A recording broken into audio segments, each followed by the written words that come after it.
You're on a path in the woods, and at the end of that path is a cabin.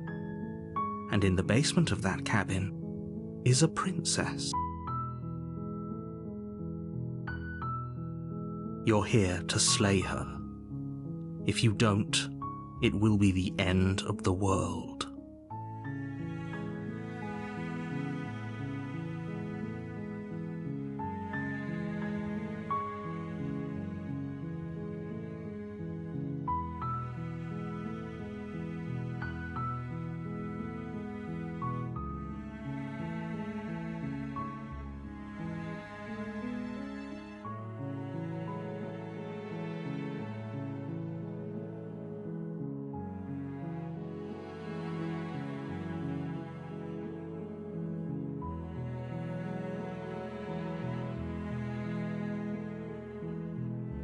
Of course I haven't. Why would I even consider that?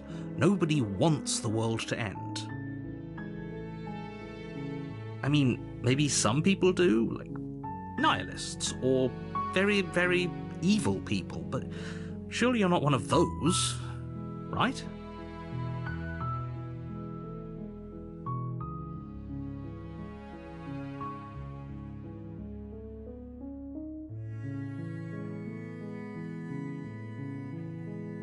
Yes, but you'll have to slay her before you get it.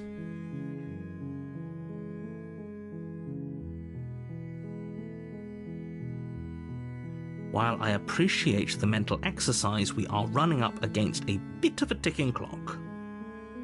Nevertheless, let me assure you, the princess is locked up because she's dangerous. She is not dangerous because she's locked up. And before you decide to waste even more of our time by asking how I know that, let me suggest a more pragmatic lens through which to view this situation. Causality doesn't matter here, because the end result is the same no matter what led us up to this point.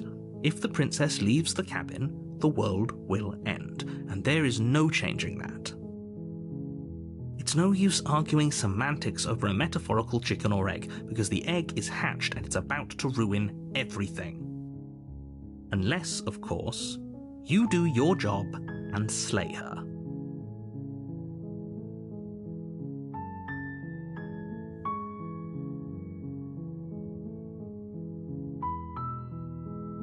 It's a secret, but I think you'll like it. It's a special reward, just for you. And whatever you think it might be, I can promise you it's going to be even better than your wildest imagination.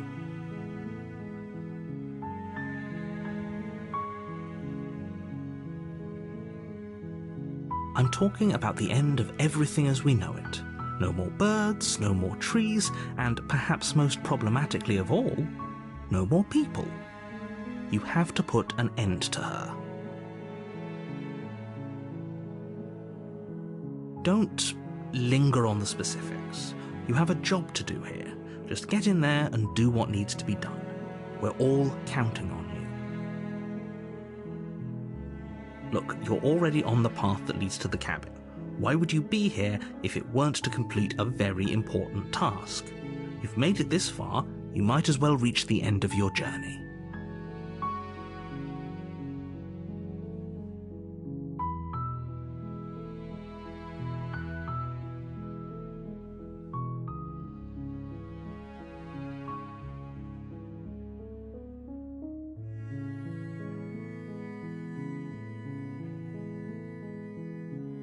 Don't mention it. It's all part of the job. You make your way up the short path to the cabin. You'll find the princess within.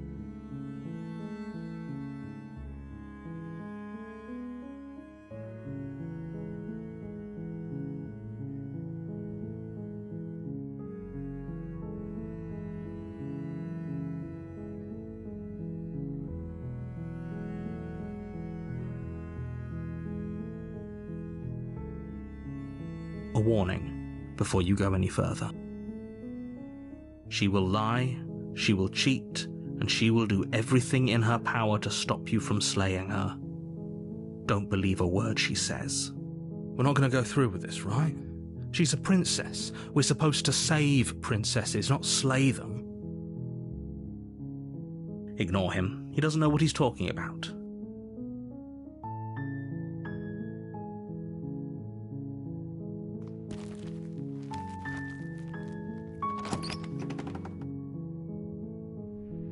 The interior of the cabin is almost entirely bare. The air is stale and musty, and the floor and walls are painted in a fine layer of dust. The only furniture of note is a plain wooden table. Perched on that table is a pristine blade. The blade is your implement. You'll need it if you want to do this right.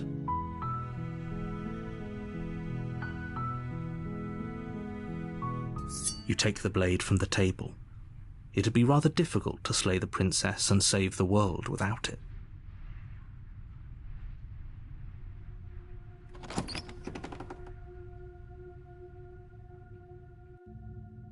The door to the basement creaks open, revealing a staircase faintly illuminated by an unseen light in the room below. This is an oppressive place. The air feels heavy and damp, a hint of rot filtering from the ancient wood. If the princess really lives here, slaying her is probably doing her a favor. Her voice carries up the stairs.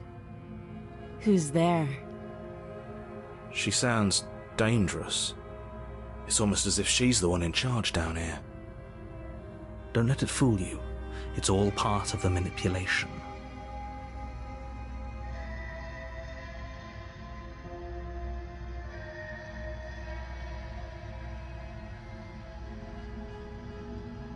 Don't be a stranger. It's been so long since I've had any visitors. Come on down. You walk down the stairs and lock eyes with the princess. There's a heavy chain around her wrist, binding her to the far wall of the basement.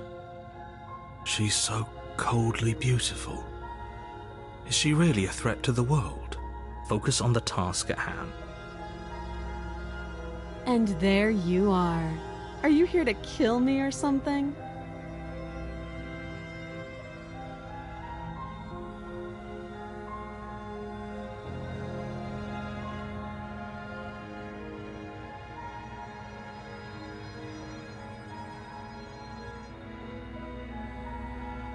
How about you drop the knife, and the two of us just talk?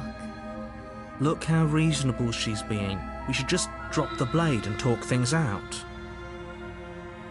Don't you dare. It's fine. We can decide what we want to do after we talk to her. Maybe she really is a monster, but killing someone in cold blood isn't very becoming of us.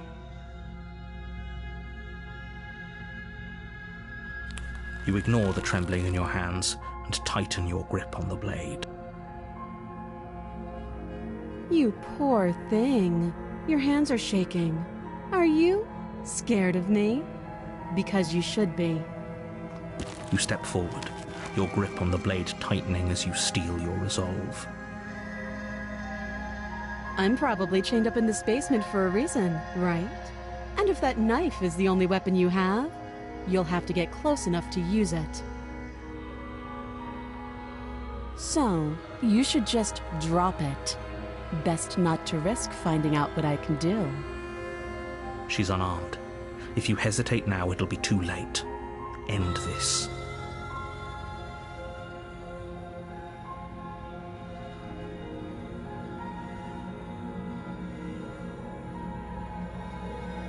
I'm positive. I'm not. But we'll keep our eyes peeled. If she has a weapon, she'll have to draw it before she can use it. Hesitating? Why don't you drop the knife and the two of us can be civilized with each other?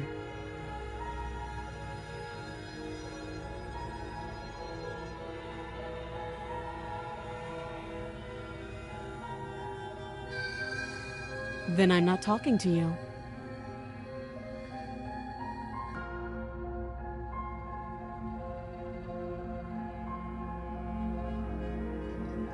You charge the princess, blade in hand, but unfortunately your earlier suspicions proved correct.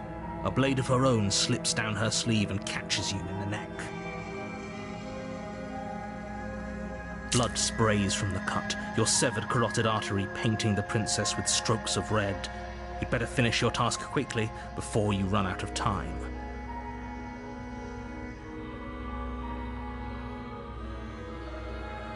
With the last bit of your will, you press forward, sinking the blade deep into the princess's heart. Oh. The two of you collapse on the floor together, rapidly bleeding out. Somehow, I thought this would turn out a little differently. But I wonder, do you really think that this was enough to stop me? It's like she's convinced she can't die. But you don't have time to worry over such things. Everything goes dark, and you die.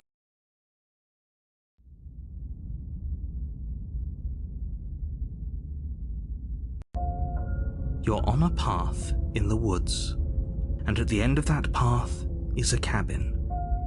And in the basement of that cabin is a princess. You're here to slay her. If you don't, it will be the end of the world.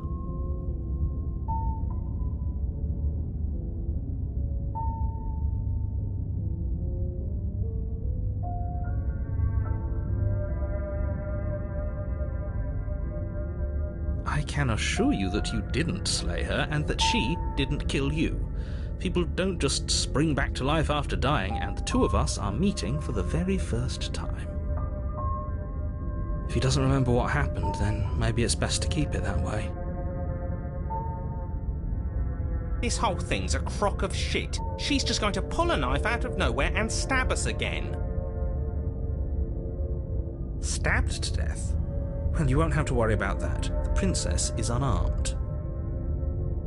Yeah, that's exactly what you told us last time. When we asked you if you were sure she didn't have a weapon on her, you said you were positive she didn't. But it turns out she did, because when we charged her, she started stabbing us to death. Calm down. I assure you she has no weapons, so there's no reason to fear her. You were made for this job. You'll do just fine.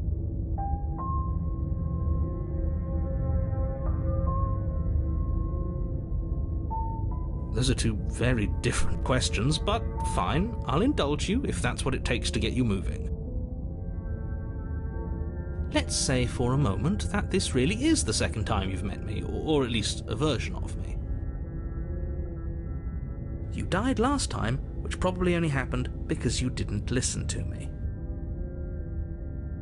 We did exactly what you said. Sounds to me like you probably had some kind of elaborate nightmare, in which case I shouldn't be held accountable for what supposedly happened. But congratulations, you've been given a chance to actually do this right. And I believe your other question was something along the lines of, oh, what's the point of doing anything? If you're asking that, it sounds to me like you're making the rather dangerous assumption that your actions last time around didn't have any consequences.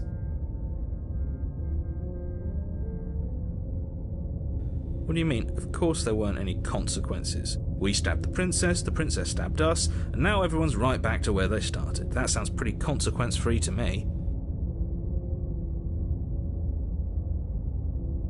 Yes, but in this purely hypothetical scenario, that begs the question of how you got back here. Did time simply rewind itself, or were you instead transported to a different world entirely? Had you failed to slay the princess, what would have happened to everyone in the place you left? Screw this. Who cares what happened to everyone else? She's not going to play fair, so we should do what we can to save ourselves and just get out of here. At least you know not to trust her, but you do realize that everything and everyone includes you, right? If you turn around and leave, you're dooming yourself as well as everyone else. She just caught us by surprise last time. She can't do that twice. So long as we're careful, we can win this. That's the spirit.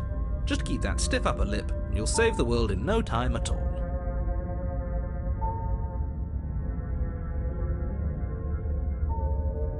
Just be quick about it.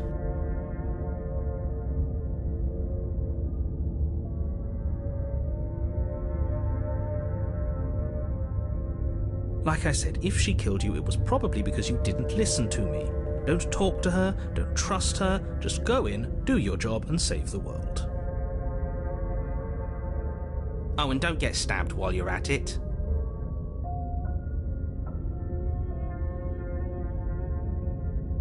She just can, but she's still only a princess.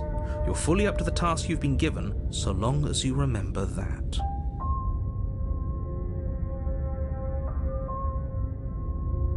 I've told you everything you need to know.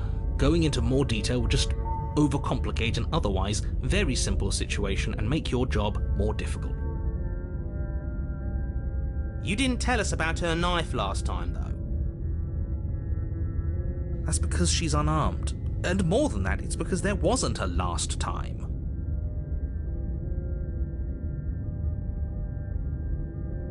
People locked her in that basement, and I told you what this place is. It's a path in the woods. Don't overcomplicate things. Look, I'm not supposed to say this, but it's because you're special. You're the only person capable of doing this. Call it a prophecy, if that helps, but it's just the way things are. Oh, I didn't know we were special. Of course you're special. Why else would you be here? If anyone's special here, it's her. That was a nasty trick she pulled on us. Great. Now, if you don't mind, the whole world is waiting with bated breath for you to save it from ruin.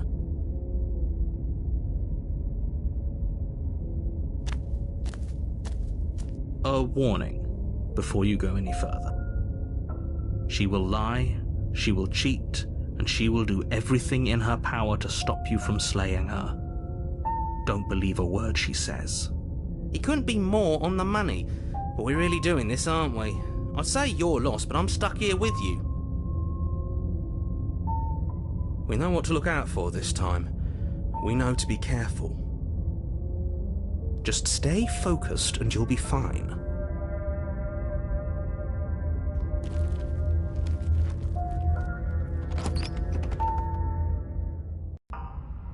The interior of the cabin is a jagged mess of warped wood and broken boards, their splintered edges as uninviting as shattered glass.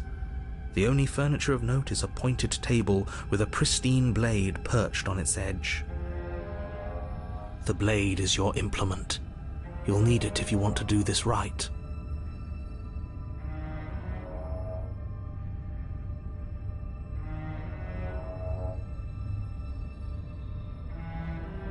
Very different. Maybe that's because you haven't actually been here. I hope this means you'll finally drop that ridiculous past life nonsense. You haven't died, and you certainly haven't been killed by the princess. So focus up. A lot's riding on this.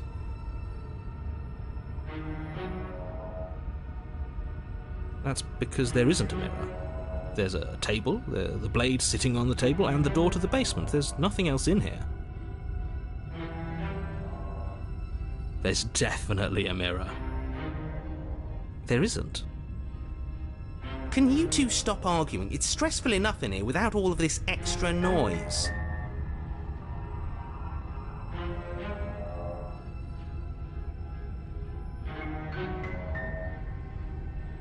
As do I. I'm not lying to you. Use your eyes. There is no mirror. Why would I lie about something so meaningless? What good would a mirror even do? Let you waste time preening yourself instead of doing what needs to be done.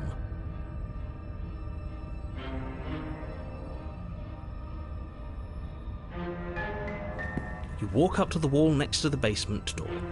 It's a wall. There isn't much to see here. This really isn't funny. You reach forward and rub your hand against the cabin wall. I hope you know how ridiculous you look right now. But it was there a second ago. Now it's gone. Yet another thing in here playing tricks on us. I hate this place.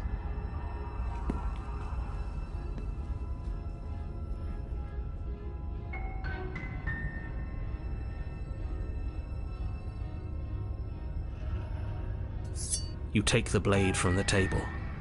It will be difficult to slay the princess and save the world without a weapon. It feels a bit better to have a weapon in our hands. Let's make her hurt for what she's done to us.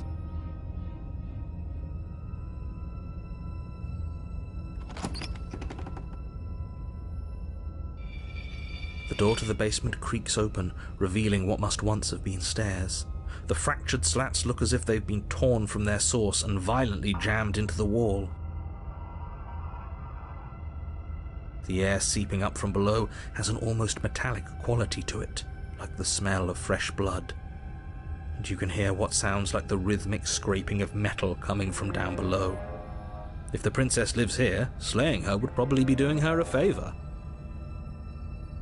That's right, scraping. I told you she has something, I told you. That sound could be anything. It's probably just her chains dragging across the floor. I am begging you to get out of your head. Her grating voice carries up the stairs. I hope you've come to rescue me. I've been stuck down here forever. There is something so wrong with that voice. Yeah, she thinks she's better than us, like she doesn't even have to put on an act this time. As you descend the final step, the form of the princess comes into view, her sharp eyes following you from across the room. I wonder if she remembers us. Finally, somebody! Quick, get me out of these chains. We're not safe here. Come on now, we're not falling for that, are we? She's trying to trick us, but she can't hide that threatening edge to her voice. She just wants us to get close, to let our guard down. If she sounds threatening, it's because her mask is already slipping. She knows why you're here. You are armed, after all. What are you waiting for? You are here to rescue me, right?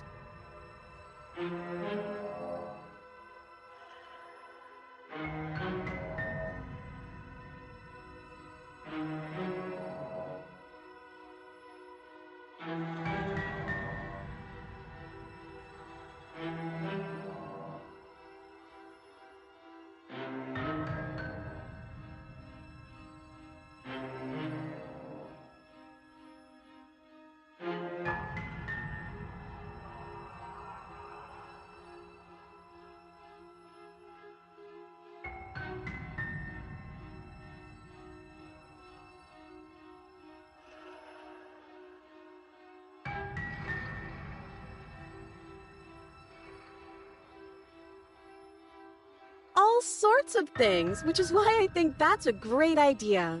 I would love to not be chained up down here. Being chained up is so boring, and I crave fresh and new activities to broaden my horizons. Please don't let her out of here. Believe it or not, I think I'm actually with him on this. Okay, but what if all of this is just a misunderstanding? There has to be room for this to be a misunderstanding.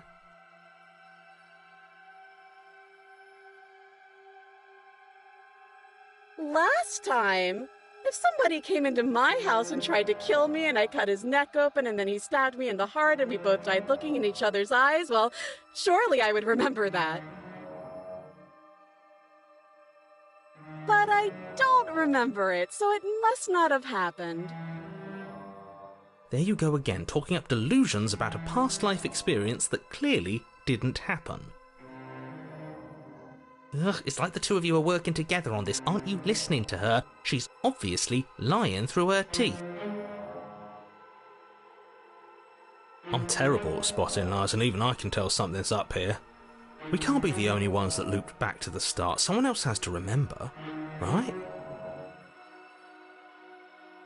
Yes, something is obviously up, and we can all tell that she's lying. The thing she's lying about is how dangerous she is, not dimension hopping or time travel or whatever it is you think you're doing.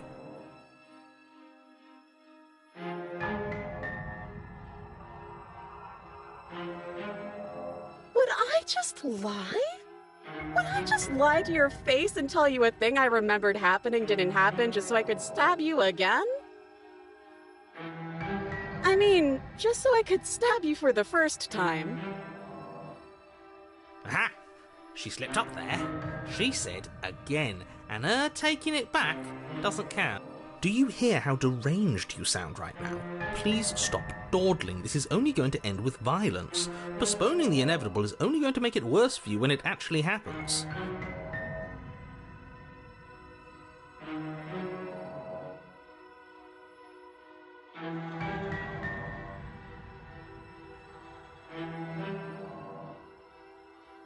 That's so rude of you, passing judgments on strangers you've never met just because they're different from you. How would you like it if I did that, huh? Silly little Birdface thinks he's so serious coming down here but doesn't know anything. Thinks he could tell me to get rid of all the knives I don't even have while he gets to wave one around right in front of me. I bet you didn't like that, did you? I bet you didn't like being judged for no reason. I have absolutely zero doubts that she is going to stab us if we get close to her. She certainly feels threatening. Just because she's acting like she's going to stab you doesn't mean she has the means to actually do it. But you know who is armed? You. So stop second-guessing yourself and do your job. But I'm nervous. All the more reason to jump into the deep end and deal with her right now before you waste any more time getting stuck in your head.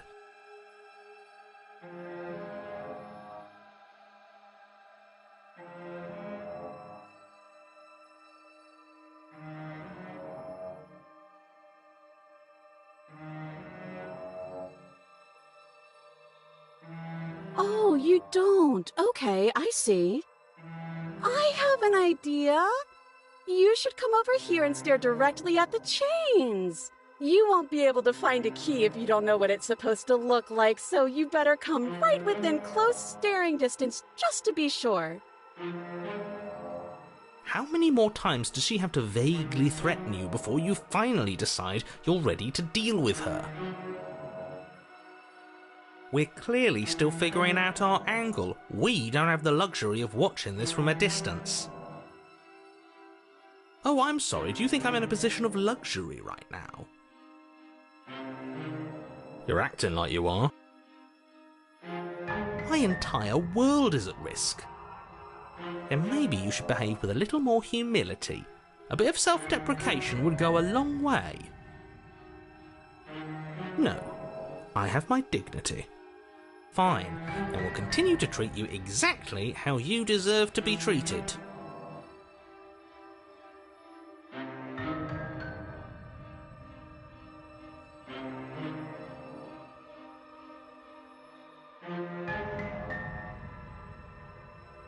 But if we killed each other, then why are we here, right now? Both of us normal and unstabbed.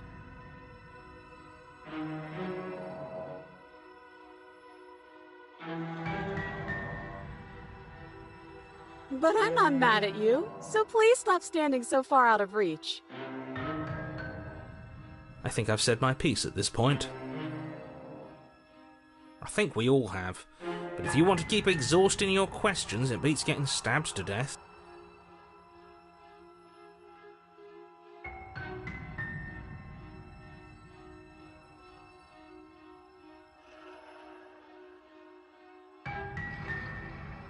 Yes, I mean, maybe. I've never done any of those things, but there is something alluring about the sound of it. I think it would also be fun to do other activities like look at a bird or touch a tree. Okay, now listen. You're not actually buying this, are you? Listen. Yes, I would like to look at a bird. You can look at a bird later. But if we look at a bird now, we wouldn't have to be here. He has a point. Just make a decision already.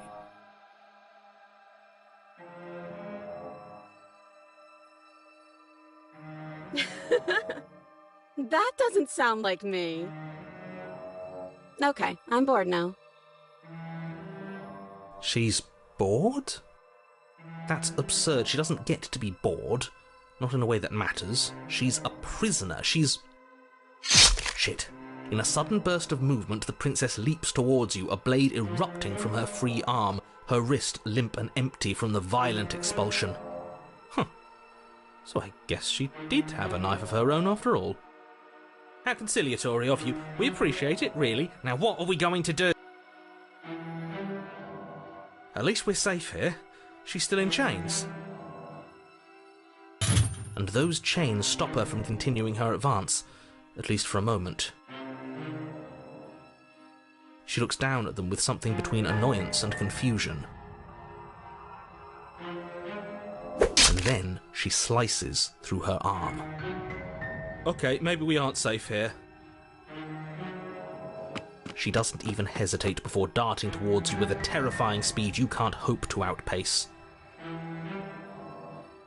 Ah, shit. Okay, she's down an arm and we still have a weapon. I guess we'll have to use it.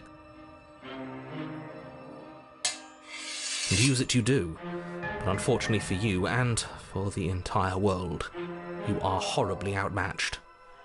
You keep pace with her for a single brief and wordless exchange before she severs your hand and, with it, your only line of defence. She's even better at this than she was last time. Bloody cheater. I'm going to kill you now. And with a squelch, she does just that. Everything goes dark, and you die.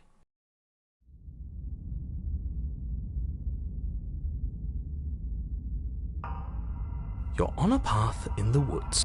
No, fuck that. If we're gonna have to keep doing this over and over and over again, we're not starting in that goddamn woods every time. We're starting in the fucking cabin. You're what? The interior of the cabin is sharp, a constricting mess of curved and battered sheet metal pushing you towards... Wait, excuse me? What just happened? What did you just do? I feel dizzy. Oh ho ho ho! I guess I took us to the cabin, didn't I? Isn't that interesting? Who holds the cards now? The circle's getting smaller and smaller. Running isn't an option anymore. We have to fight. What's the point of fighting if she's just going to win every time? It hurts being sliced to pieces. We're better off just sitting up here and doing nothing. Great, so obviously you've already been here. How many times? This is our third? No wonder things have fallen apart. You do realise that every time you fail, she escapes and an entire world is damned to destruction, right? That can't be right. That's too much responsibility. I couldn't agree more. We couldn't be trusted with the fate of a single person, let alone the fate of the world. Let's just stay focused, shall we? The only furniture of note is a bent metal table, a pristine blade perched. We take it. Okay, sure, you take the blade before letting me finish telling you it's there. It would be difficult to slay the princess and save the world without a weapon. This feels right. We just have to keep our senses sharp. That's right, we've got to be able to win eventually. And what if we never do? So, are you just going to stand there, or are you going to head to the basement like you're supposed to? I'd love to get started just as much as you would, but how are we supposed to get down there? You walk through the door. You do know what doors are, right? But there isn't a door, it's just that mirror again. There isn't a mirror. You really messed things up, didn't you? It's like you can't even see reality anymore. I can feel the air coming up from behind it, stinking of iron and steel. He might be right. Could be a trick. If our other senses can't feel it, then we can't trust it. You make your way to the door at the end of the room, stopping just in front of it. You really must think you're looking at a mirror. Well, it doesn't exist.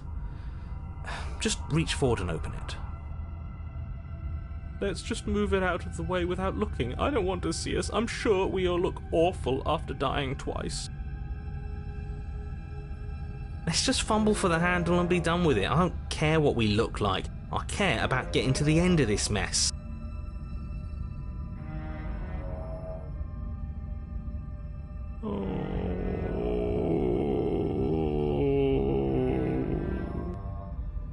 You reach forward and place your hand on the door to the basement. It creaks open. And the mirror's gone. How surprising. It was never there. Just an illusion. Guess it's time for us to see her again. Just stay focused and you'll be fine. You step forward, but you don't get a chance to linger on the basement stairs. They are smooth and flat and metallic, an unintentional and unfortunately slippery ramp that quickly sends you skittering to the bottom. Your body tumbles onto the basement floor and the form of the princess comes into view, standing at a distance. She gives you a wry smile. Hi, it looks like you don't have a way out, so I'm not going to play dumb anymore. But don't worry about how bad you did last time. That's part of the fun. Fun for her, maybe. I didn't like dying all over again. Thinking about dying makes us as good as dead. The only thing that matters is survival. Actually, does survival matter? We've died twice and nothing bad has come of it. We just need to find a way to win once. Nothing bad has come of it yet. Plenty bad has come of it. You've left at least one entire world to ruin. The people there mattered. The past isn't real. There's only here and now. Your internal bickering is cut short by the wet sound of slicing meat. From the princess's arms erupt twin blades, glistening with her blood, the empty flesh of her arms flopping at her elbows like torn sleeves. The chain clatters to the floor. She's loose, and she is coming for you. You're going to make me walk over to you, aren't you? Shit. She's coming for us and I'm out of ideas.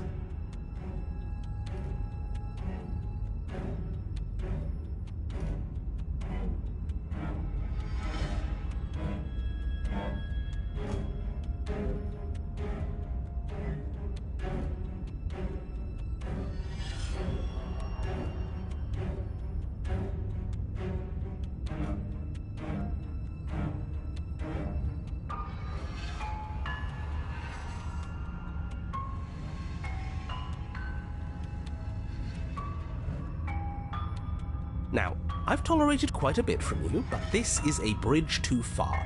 Please don't try romancing the princess. She wants to kill you.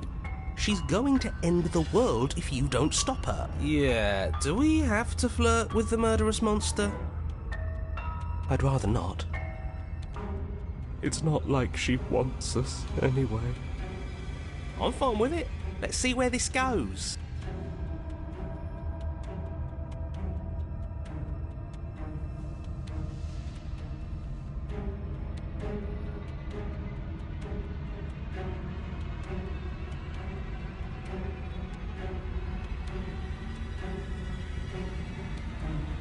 The look.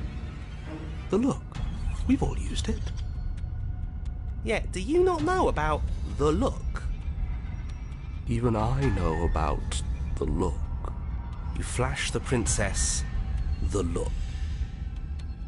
And a rosy blush rushes to the princess's cheeks as she breaks into a wide grin. Unbelievable. Oh, is that how it is? Yeah, okay, I feel that. I like you too. Neat. Oh, be damned, this is actually going to work, isn't it?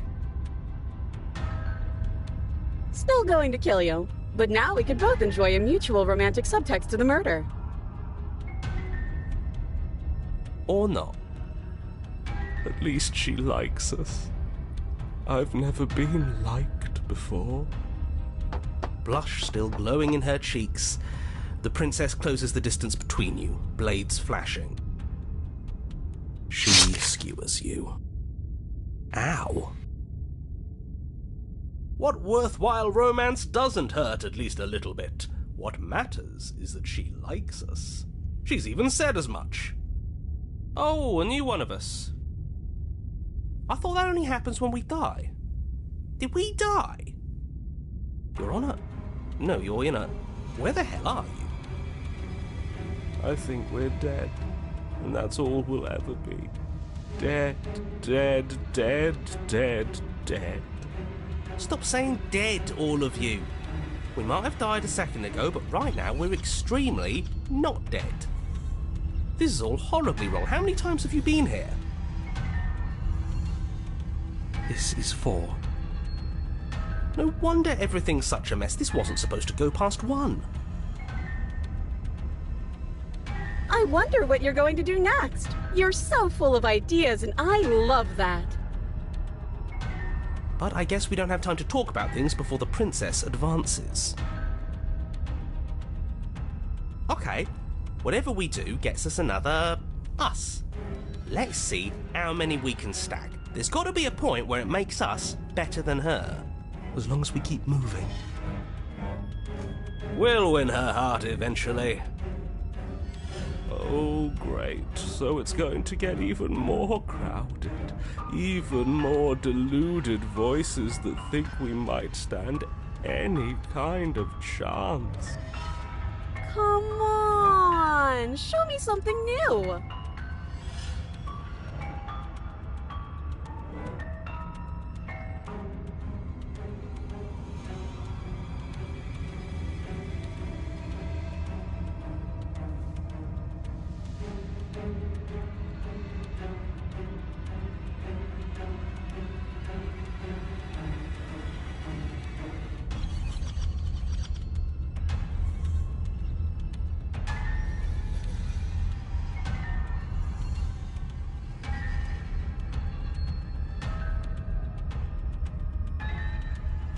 Then you skewer yourself. I thought we both understood that dying doesn't get you anywhere.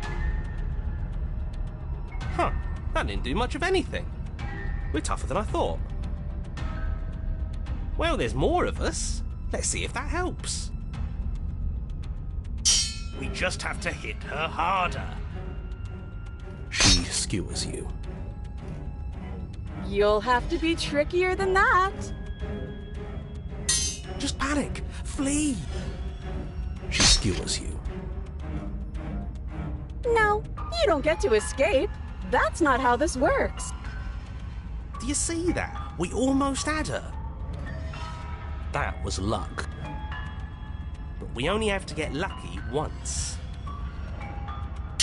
She's going to kill this body either way. So stop feeling what it feels. She skewers you. Ooh, not bad. Real tough. It doesn't matter how many times this takes, we can't give up. Okay, let's go again. Let's appeal to her better nature. We haven't tried that. I'm sure she'll listen to reason. She skewers you. See? We're getting better. Okay, yeah. That was a good one. None of this is working. Think. She skewers you. We're getting close to something. Can't you feel it? One last time. You're right. One last time. That's all we need. And then everything goes dark, and you die.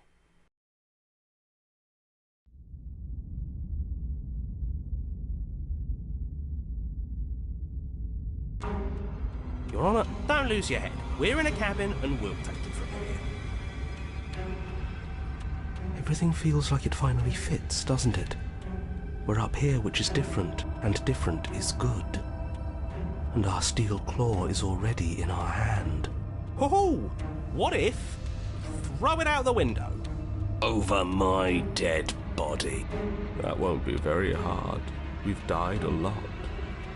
But I can't say I mind anymore. Besides, what better way to die so very many times than at the sharp hands of a beautiful woman? I'm sure I can think of a better way to die.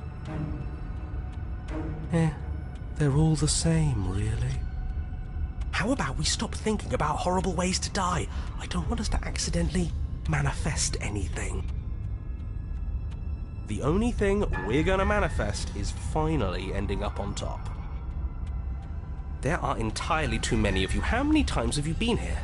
This isn't good. This is...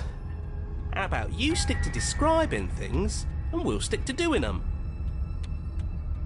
Yeah, leave it to the pros. We'll notch up that win in no time.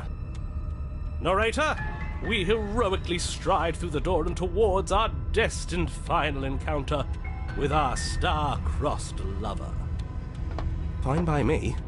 You walk to the door and onto the basement stairs, only it's more of a slide. We know.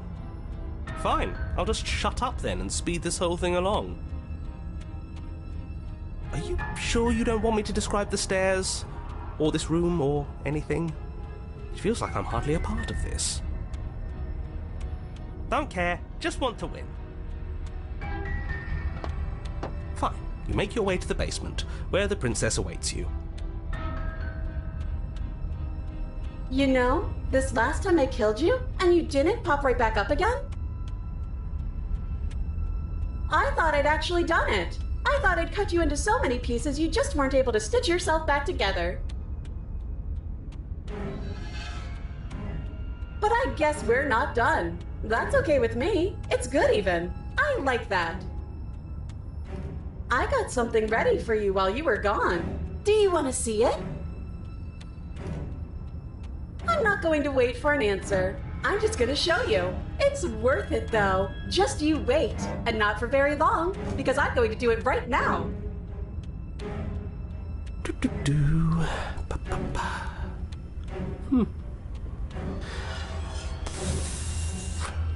Are you going to say what she does? Do you want me to talk now? Well, yeah, she says she has something new. I want to hear about the new thing. Yeah, me too. I think I speak for all of us when I say that I would like to hear you describe her new thing.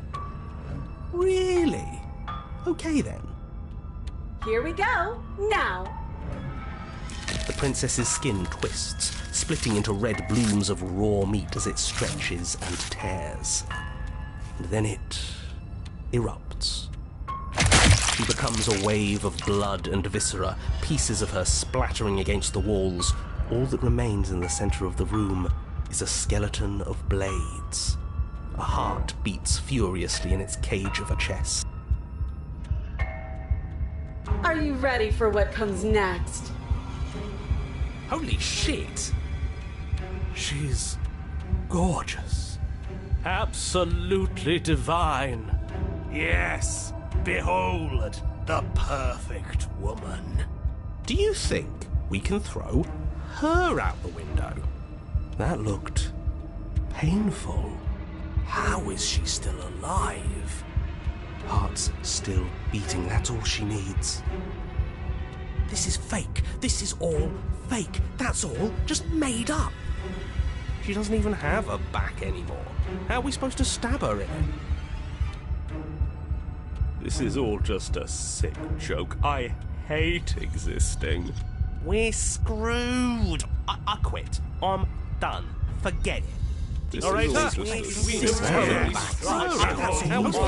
What just happened? It's so quiet. Something feels different about you. It almost makes me feel different. Like I should actually take this seriously for once.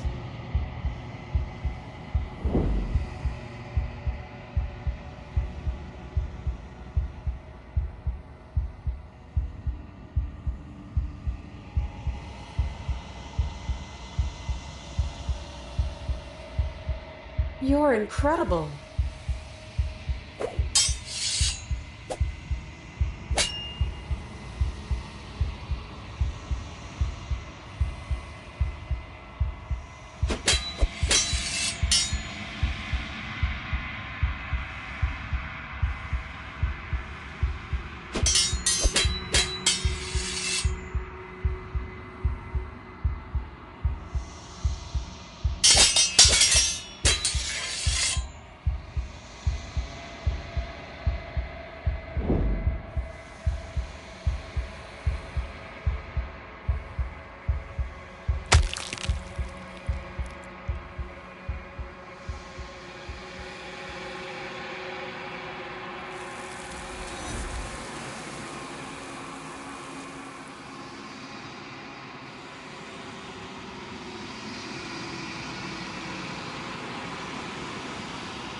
Something finds me in the long quiet and brings me the gift of a fragile vessel.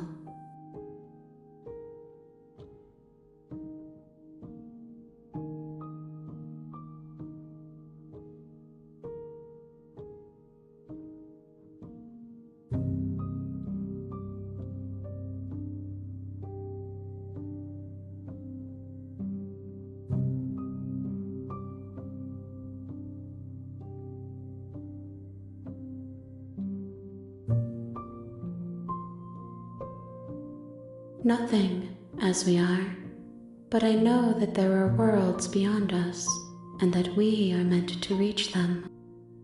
There is no exit, but this vessel is a creature of perception. She can make you forget, if only you believe her to be able to. Bring me more perspectives, so that I may be whole, and perhaps then we will know our freedom.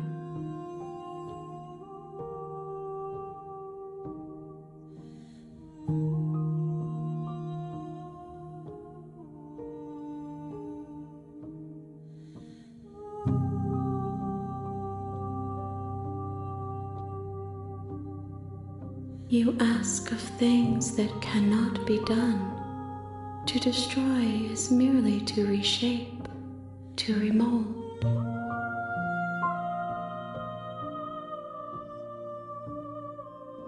How can I know? I am flickers in something sprawling and unilluminated.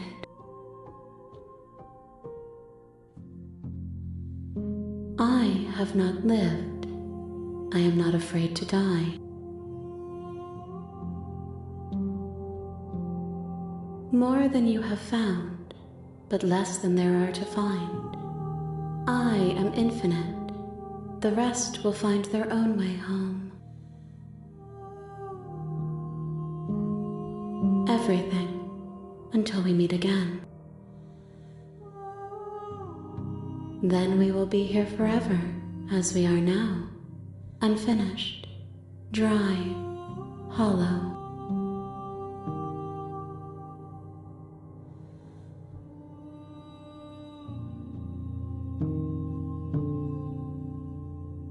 She asks that I tell you to remember her. You won't.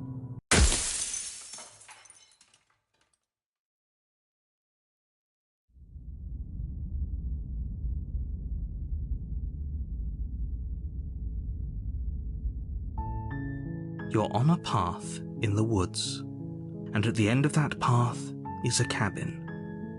And in the basement of that cabin is a princess.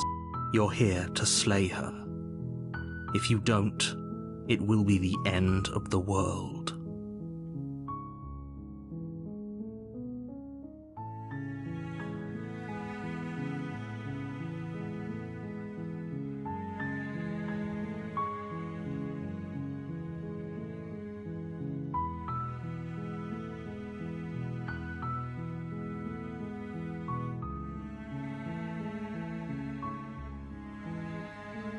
That's the spirit. You make your way up the short path.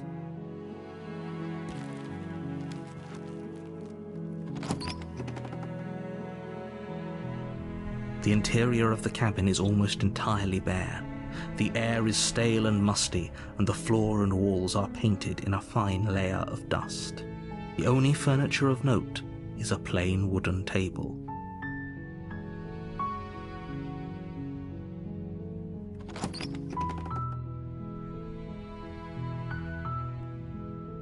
The door to the basement creaks open, revealing a staircase faintly illuminated by an unseen light in the room below. This is Anna, her voice soft. Hello?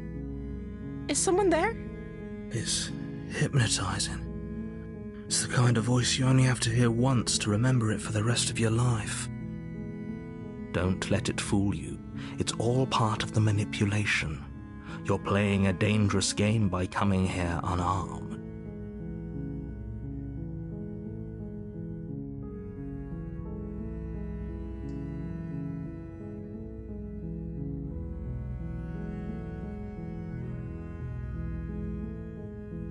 many times do I have to tell you how dangerous letting her out of here would be before it finally sinks in?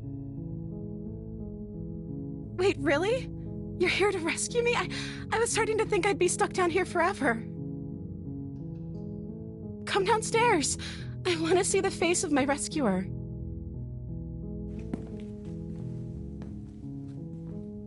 You walk down the stairs and lock eyes with the princess. There's a heavy chain around her wrist, binding her to the far wall of the basement. She's beautiful. How could someone like this be a threat to anyone? I am begging you to stay focused. There's a lot riding on you here. Hi. I can't believe you're here. I've been waiting for something like this to happen forever. I hope you brought something to deal with these chains. Don't do it.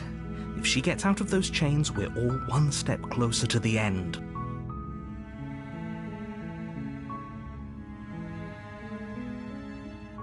Okay.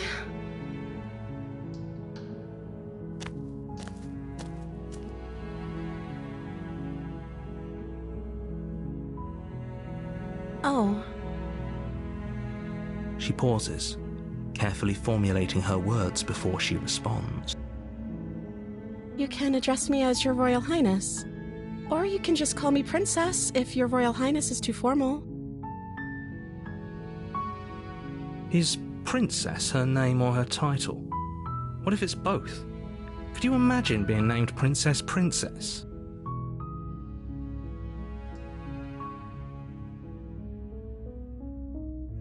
Like I said, you can call me Princess if you'd like. I'm sorry, I've been down here so long I guess I've just forgotten. I must have a name, though. Everyone has a name. Okay, that's weird. She hadn't even thought to pick a name for herself. Hopefully you're starting to see that she can't be trusted. Go back upstairs, get the blade, and slay her before it's too late.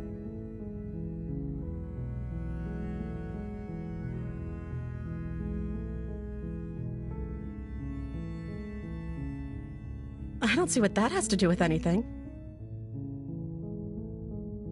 This is the only time this is ever going to happen, but I agree with the princess. That's hardly relevant. Okay, but actually, what has she been eating? She has to eat, right?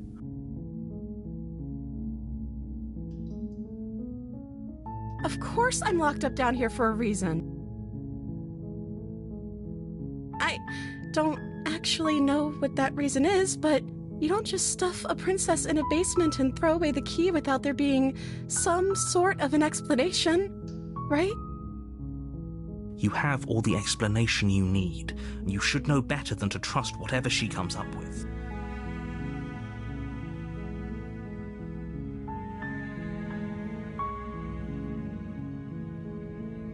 The princess hesitates before responding. She doesn't know. She's been down here too long to have any idea of what she'd do in another life. She knows what she'd do. She's just searching for whatever answer she thinks you want to hear. Are you looking for the truth, or are you looking for the right answer?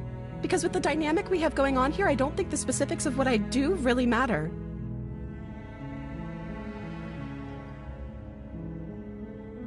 It's not like you'd believe me.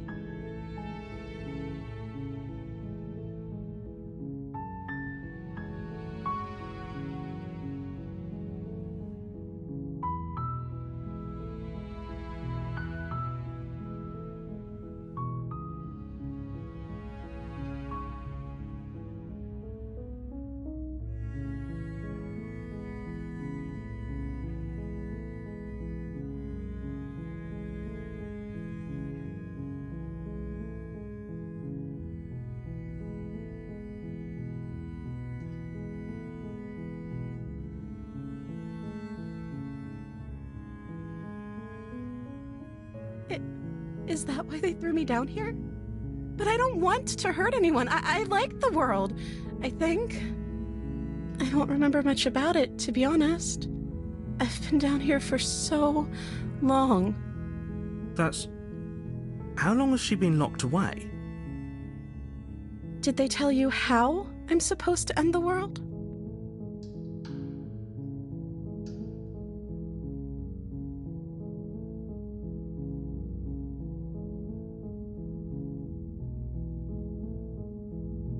I don't know how to destroy the world, if that's what you're getting at.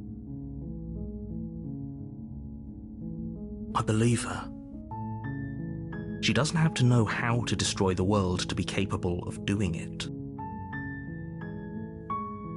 At the end of the day, whatever the two of us have going on down here is about trust.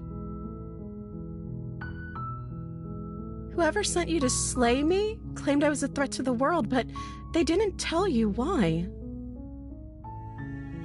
I don't trust that, and I don't think you do either, or you wouldn't have come down here to talk. She has a point. We're talking like this for a reason. So this shouldn't be about what I'd do if I got out of here, or me saying the right thing to convince you to save me. This is about how messed up this whole situation is. This is my life we're talking about. Do you really think I can even end the world? Why would I even want to? We both know that if there's people we can't trust in this situation, it's whoever locked me down here, and it's whoever sent you here, and those two groups are probably one and the same. Don't let her turn the tables here. This isn't about trust. This is about risk. We stand to lose everything, all for the sake of one person. And a subjugating monarch, no less.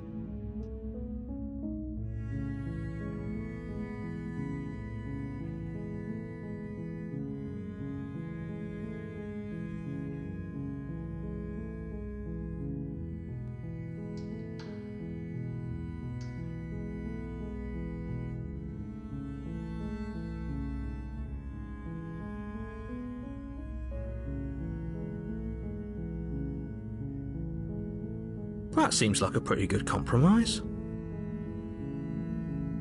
I don't think I could bear being down here that much longer. Leaving her alive is too risky. If you don't deal with her soon, she will find a way out. So I'm the only one who liked that idea. One way or another, I'm going to find a way out of here. It would make it easier for both of us if you'd help.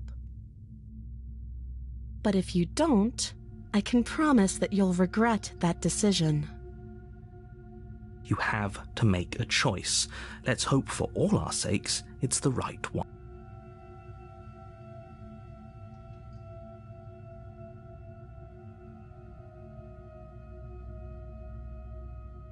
You can't be serious. Thank you. Thank you. You won't regret this, I promise. You're making a huge mistake. No, I think you're doing the right thing. You walk up to the chains binding the princess to the wall and give them a tug. They're large and heavy, far too solid for you to even imagine trying to break them apart. I'm guessing you don't have the key? Maybe it's somewhere upstairs. Doubtful. Whoever locked the princess away down here intended for her to never see the light of day. They wouldn't have just left the key to her chains somewhere in the cabin.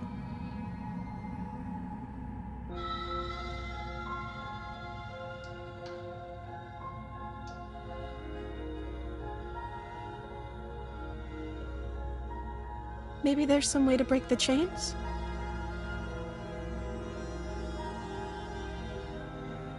Or if that doesn't work, I guess we can always cut me out of them.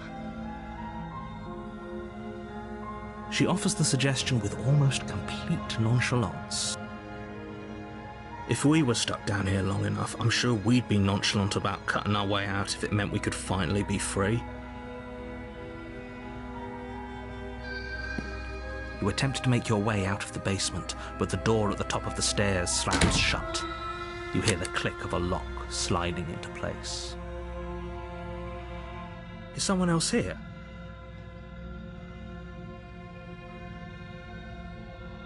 You try the door, but it's locked from the outside.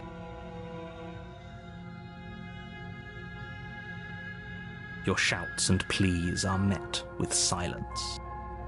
You're here to slay the princess, and you won't leave until the task is done. You make your way to the bottom of the stairs.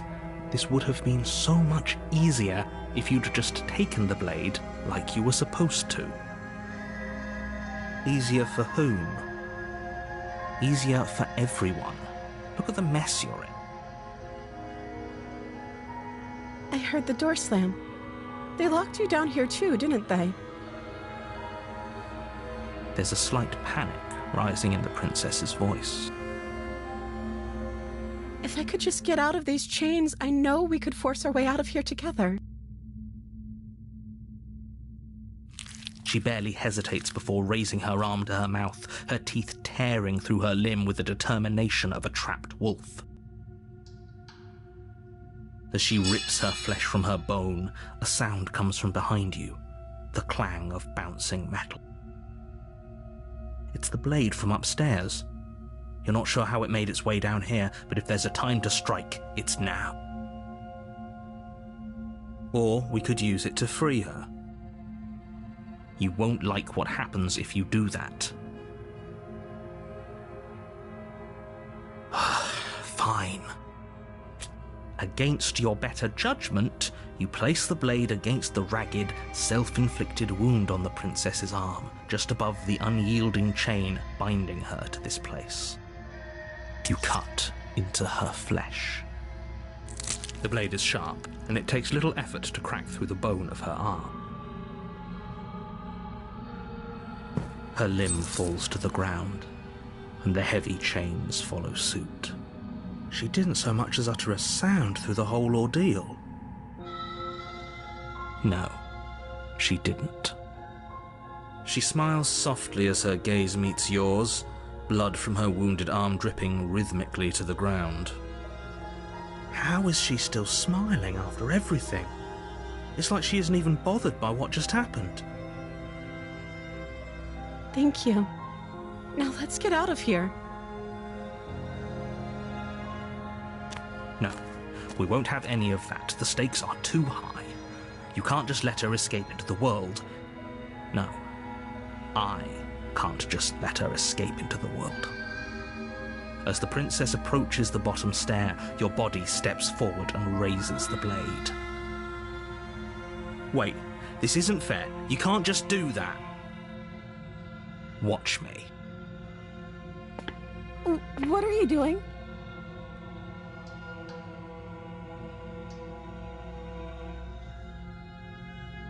Stop that. Something's come over you, hasn't it? You know you don't have to do this, right? Your body lunges forward, the blade held low, ready to sink into her heart. But the princess dodges, stumbling back against the wall before the blade has a chance to connect.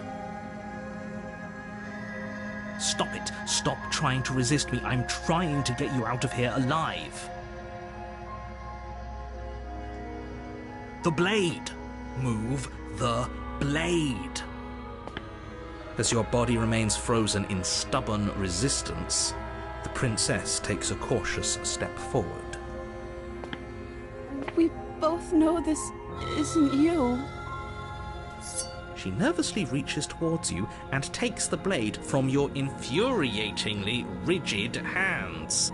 What are you doing? I'm sorry. I'll try to be quick. She plunges it into your chest, tearing through flesh and sinew. It is agony. But you aren't dead yet. Oh no! I'm so sorry. Stay strong. We can tough it out until it's done. For her sake. For her sake? Don't you start pretending that dying a painful death is some sort of heroic gesture. The two of you have literally doomed everyone. Whatever. she sinks the blade into your chest again and again and again, and you feel every inch of burning pain that slices its way into your body. I'm sorry.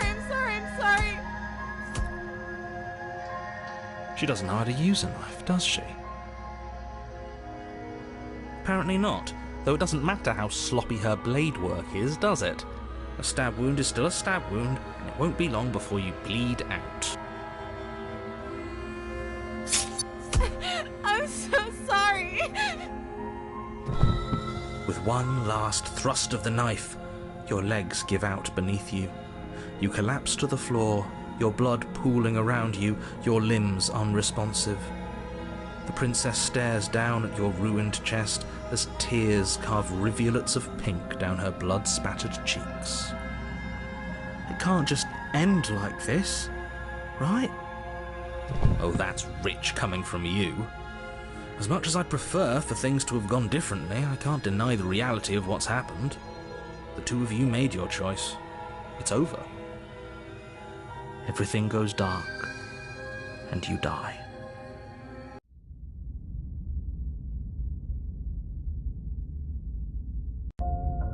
You're on a path in the woods, and at the end of that path is a cabin. And in the basement of that cabin is a princess. You're here to slay her. If you don't, it will be the end of the world.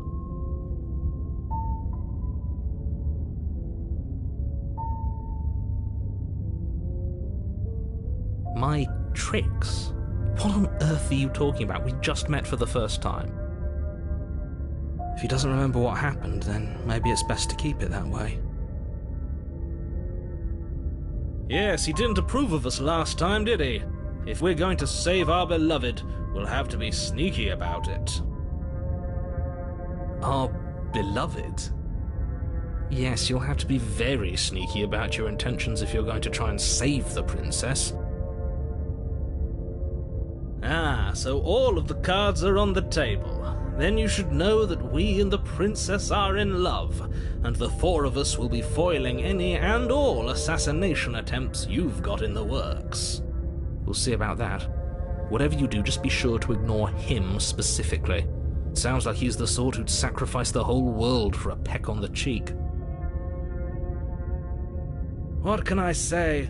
A world without love is a world that isn't worth saving.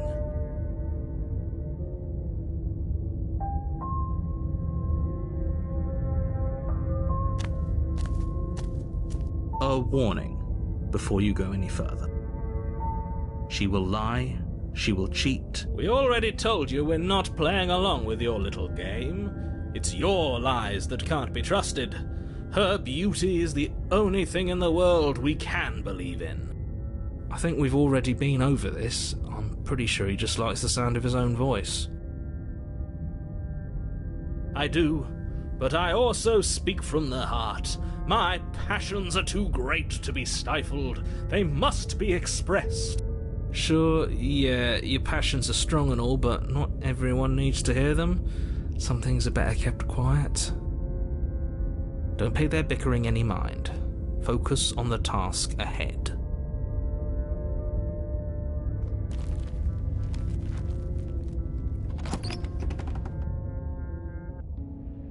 The interior of the cabin is clean and elegant, its stone walls draped in fine threaded tapestries, a prison befitting a royal prisoner.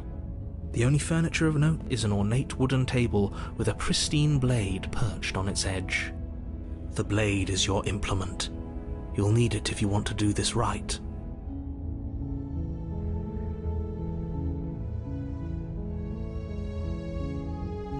You walk up to the wall next to the basement door. It's a wall. There isn't much to see here. What are you talking about? This isn't a wall. It's a mirror.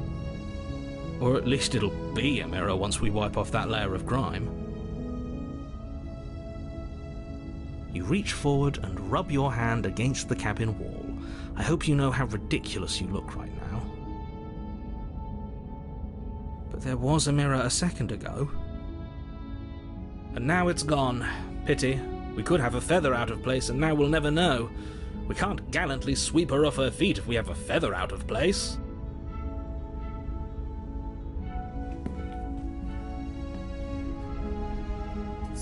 You take the blade from the table.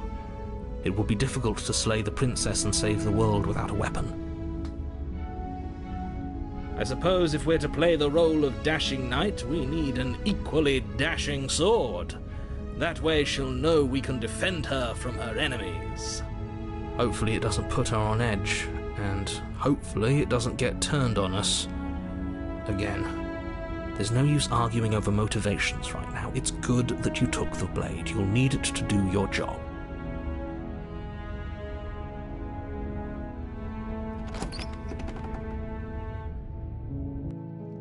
The door to the basement creaks open, revealing an intricate stairwell.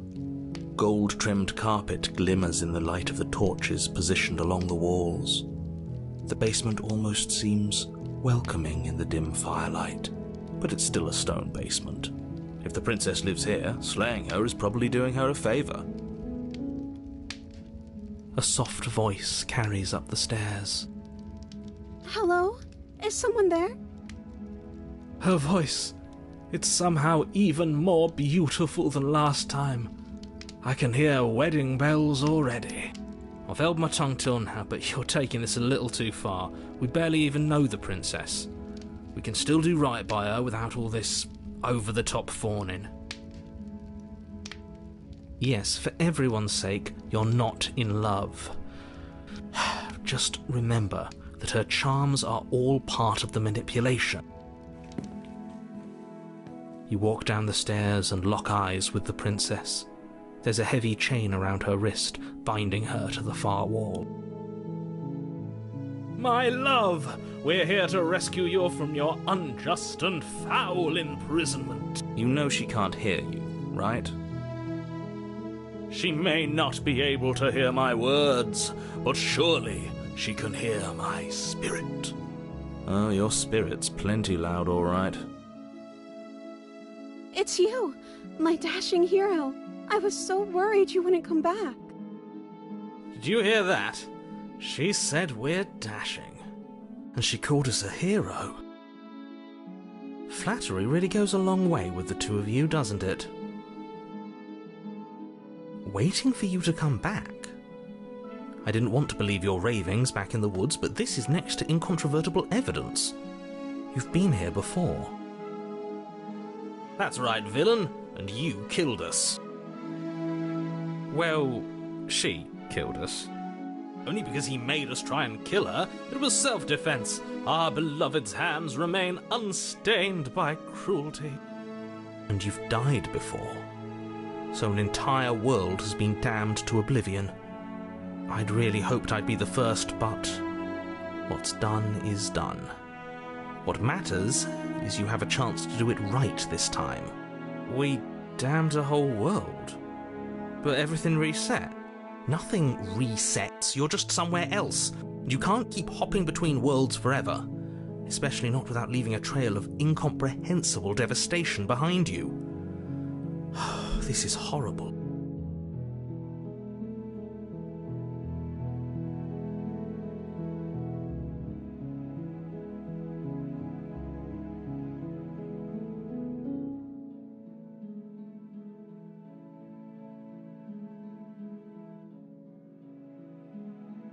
If another version of me was pushed to such drastic action, it was for good reason. That's okay. You were just doing your best, and that's all that matters. She took that in stride. To a surprising extent. An almost unsettling extent, actually. That's because she's perfect. Do you think she has someone like him telling her what to do? She doesn't. There's no one else like me. I think he's right, because I like it better if she doesn't have some horrid little voice like him, always trying to drive her to violence.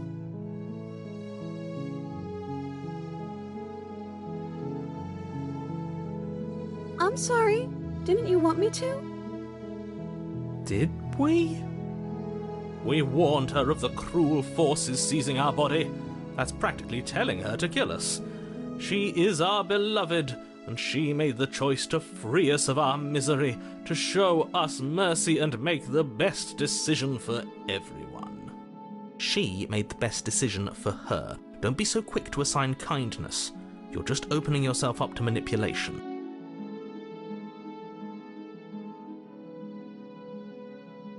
You died, and now we're talking.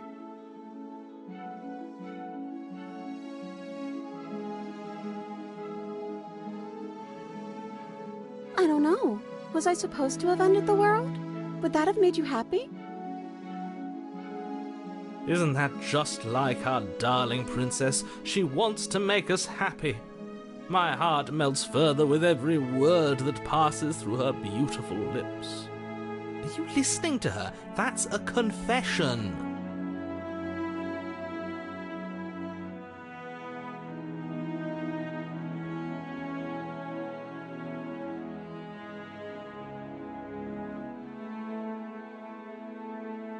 I can't believe that the fate of the entire world has been left in the hands of a misanthrope.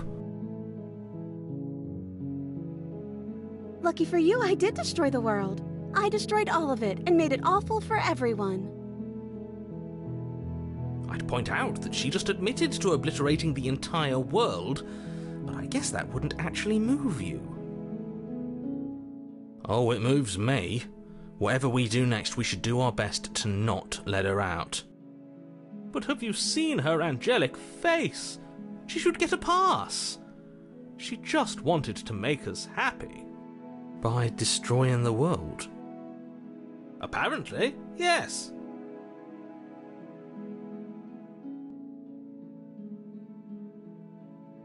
I'm okay with whatever you come up with. You can cut my arm off again. We won't be laying a finger on her perfect wrists, and indeed, we won't even have to. Do you see how dainty her hands are? We'll be able to slip her right out with no harm done. What? No, she's a prisoner here. You can't just slip her hand through the chains. Why are you two arguing over the logistics of slipping her hand out of her shackles? She just said she'd be okay with any idea we came up with. Am I the only one here who thinks that's weird? She didn't care last time. Why should she care this time? That's our stoic, smiling angel. No, you're right. It's extremely bizarre behaviour and further evidence that she's a monster who's not to be trusted. So go ahead and slay her.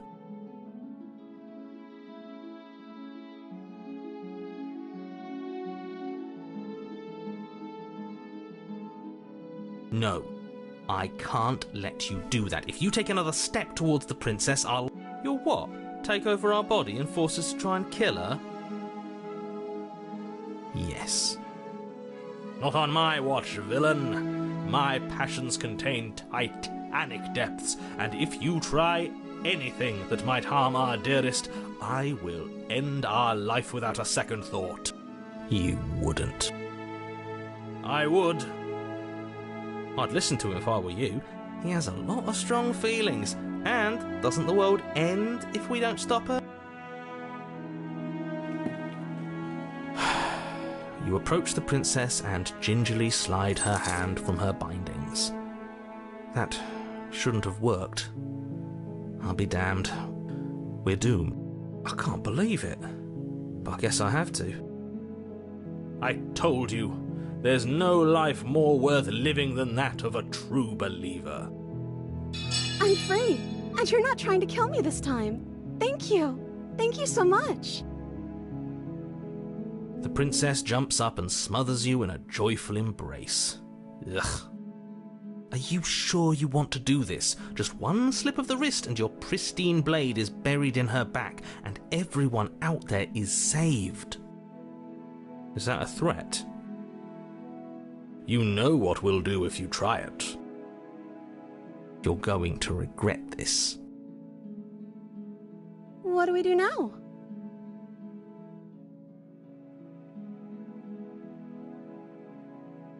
Let me guess. End the world? spoken with the rank cynicism of someone who has never felt love in his heart. I don't actually know. Nobody's ever asked me what I wanted before. I mean, you sort of did last time, but this is different. She doesn't even know what she wants. You may have had her all wrong. What if this whole thing is just a misunderstanding? What if she doesn't want to end the world? You're so gullible. Is the only thing you've ever doubted the actual truth? I think I want to leave. And I think... The princess closes her eyes in deep reflection. And then she shrugs. I don't know. What do you want to do?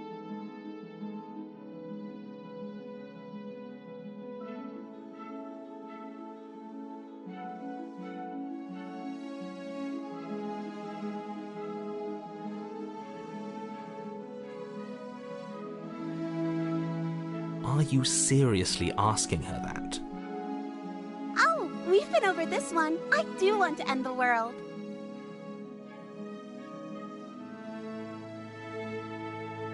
I just want to make you happy.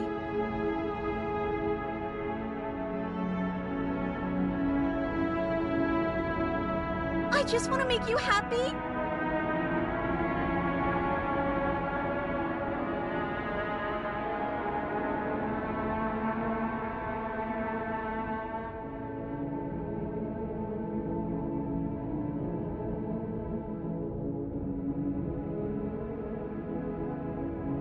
Okay, if that's what makes you happy.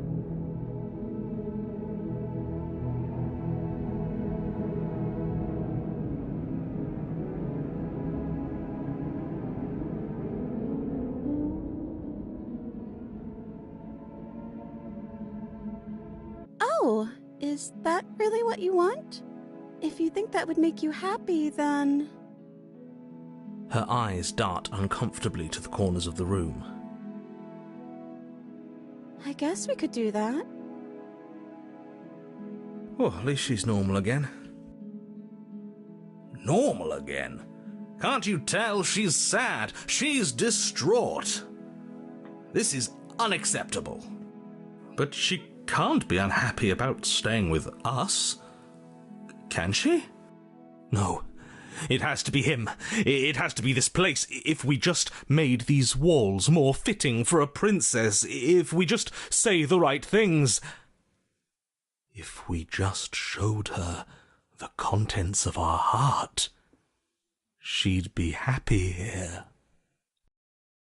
As the voice thinks its thought, your hands raise, fingers pointing towards your chest, and then...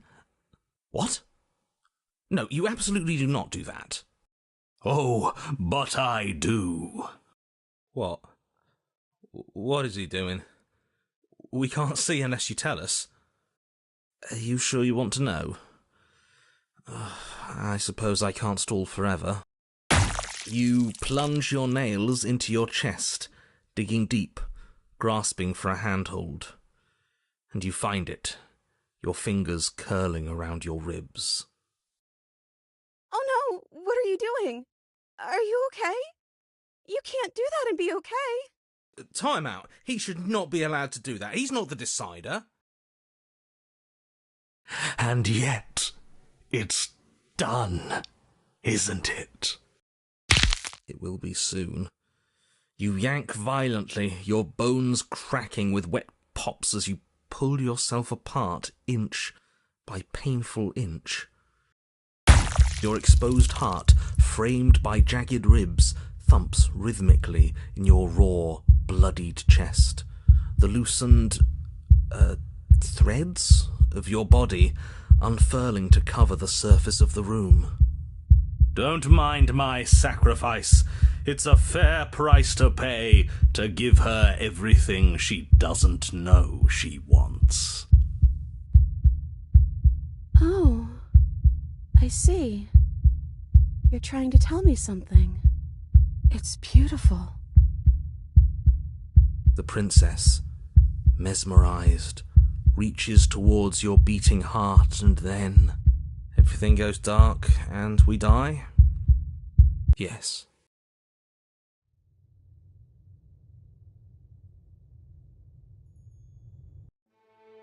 You're on a path in the woods. Mate, we're clearly already in the cabin. Excuse me? You're clearly... Oh. Huh. So you are. How do you know about the cabin? I didn't get to the cabin part of my opening monologue yet.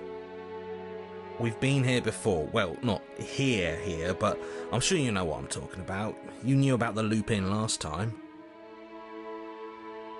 Not that he was eager to divulge that. Right on cue, here's the new guy. Welcome! Can't say I'm happy to be here. Okay, yes, I get it. You've been here before. That's terrible. You know that, right? Because the only reason you would have been here before is if you failed in whatever world you'd come from. Meaning you doomed an entire other reality. But I'm sure since you're so well-travelled, you know that, yes? We know that you keep telling us that, but we've never seen a world end. As far as I'm concerned, that whole conversation is just noise. And I'm stuck on a better question. Where's the other one? The other one? Yeah, a certain lovesick fool has been suspiciously quiet. One might even say, absent. Oh, you're right.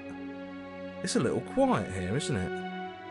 Maybe that's one of the rules. Maybe only one bonus voice is allowed to be here at a time. Bonus voice? I'm just as important as you are. I'm not saying it's a bad thing. All I'm saying is that it's my third time here and it's your first. You're not unwelcome, but from my perspective, you're definitely bonus. I'm going to describe the room now. The interior of the cabin is vast and regal. High arched windows line the walls, their multicoloured glass casting kaleidoscopic patterns across the stone floor. An iron chandelier hangs from the vaulted ceiling, its many candles lit with flickering light, vaguely illuminating the massive room. This is a house fit for royalty. Before you, there isn't a blade, is there? That's not good.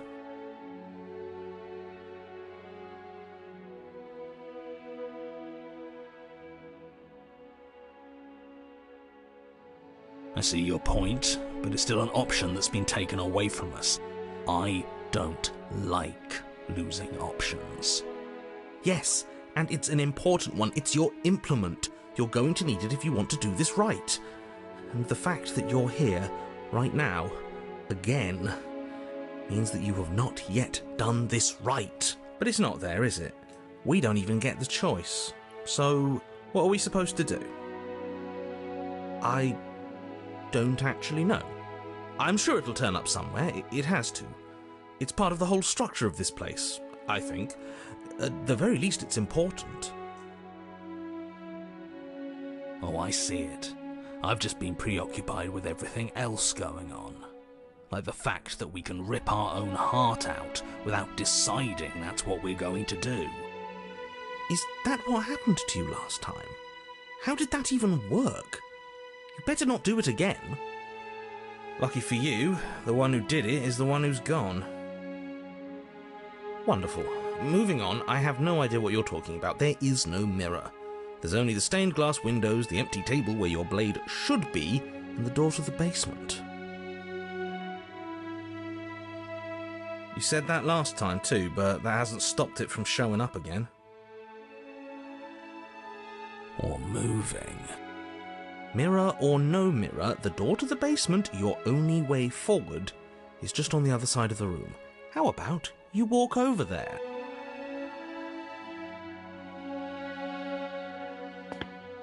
You cross the room, stopping just in front of the door to the basement. What is this about that supposed mirror? Just reach forward and fumble around a bit. I'm sure you'll find the handle. Well, shall we have a look at ourselves? Maybe it won't go away this time. You reach forward, your hand instinctively wrapping around the handle. Figures. And then you push the door open. Marvellous. We can proceed. It would seem that the stairs to the basement don't lead to a basement at all. Rather, they go up. They're draped in fine carpet, too, one that feels pleasantly soft against your feet. If the princess lives here, slaying her would probably...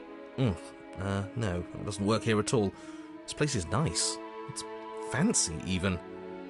I have to say, whatever you did in your previous lives, I deeply dislike how much it's thrown me off my rhythm. Well, if all of this has thrown you off your rhythm so much, then maybe we don't have to slay the princess. No, you absolutely do. Just because she lives in a nice house doesn't mean she doesn't pose a direct threat to all of reality. It's in her very nature. Am I the only one who remembers how much she changed last time? Does she even have a nature? That is precisely why she poses a threat. I don't know, she got weird for a second, yeah, but she didn't change that. We have to move on. This is a wildly dangerous line of reasoning. No, you can't just say that and not... Her voice, gentle and warm, with an undercurrent of fatigue, rolls down the stairs. You're home. Dinner's ready. As much as I desperately want to know what happened last time, we are not going to examine it. The more we think, the worse this gets. Why are you so on edge? This is much nicer than what we're used to. I'd like to have dinner. Dinner sounds nice. That is the problem. This isn't supposed to be nice, and she's supposed to be a prisoner.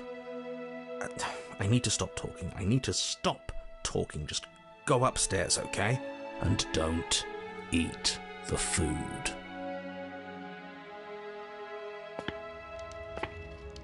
This hall, like the one below, is grand and beautiful. Torches bathe the room in warm, comforting light, just enough to illuminate the tapestries along every wall, woven with scenes of chivalry and courtship and romance. The many cloth eyes are fixed on each other, gazes averted from the long table in the centre of the room, the princess seated at its far end. Your pristine blade glints in the weak torchlight, hanging from a golden chain around the princess's neck. So that's where it is! And the tip is already pointed right at her heart. Okay, everything is falling back into place. All you have to do is cross the room, push down a little, and the entire world is saved. That's easy. Isn't that suspiciously easy? There has to be a twist. There has to be something waiting for us. You saw what happened to her last time. She's not what she seems. You're here. Now we can start being happy together. Why don't you sit down? Wouldn't that be nice? As the words leave her mouth, the torches flare and a chair swings in from behind, knocking your legs out from under you. You're forcibly seated at the head of the table. Isn't that better? It is better, right?